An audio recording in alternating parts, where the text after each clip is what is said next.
बिहार में अब जातियों की पहचान अंकों के आधार पर तय किए गए कोडों से होगा। जी हाँ, यह सुनकर आपको भले ही थोड़ा अटपटा लग रहा हो, लेकिन यही सही है। दरअसल बिहार में जारी जाति आधारित गणना में अलग अलग जातियों की पहचान के लिए बाजाप्ता अंकों के जरिए अलग अलग कोड तैयार किया गया है, जिसके आधार पर अब जातियों की पहचान होगी। अंकों के जरिए ही यह पता चल पाएगा कि कौन किस जाति से आते हैं। दरअसल बिहार में जारी जाति आधारित जनगणना के दूसरे चरण के फॉर्म के अलावा पोर्टल और मोबाइल ऐप के जरिए भी जाति के अंकों के आधार पर बनाए गए कोड ही भरे जाएंगे, जिससे जातियों की पहचान हो सकेगी। बिहार में 15 अप्रैल से दूसरे चरण की जनगणना के दौरान 17 कॉलम और 215 जातियों के नामों की सूची है।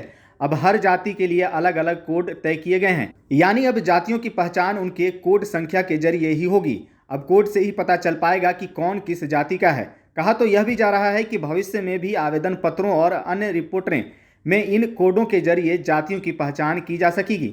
वहीं आपको बता दें कि बनिया जाति के लिए कोड संख्या 124 तय किया गया है, जिसमें सूड़ी, गोदक, मायरा, रोनियार, पंसारी, मोदी, कसेरा, केसरवानी और तमाम अन्य जाति के लोग इसमें शामिल हैं।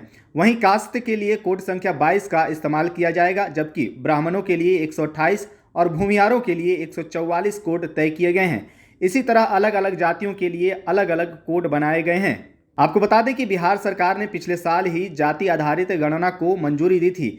इसके सर्वेक्षण के तहत पहले चरण में मकानों की गणना पूरी कर ली गई है, जबकि अब दूसरे चरण की गणना 15 अप्रैल से शुरू होने वाली है।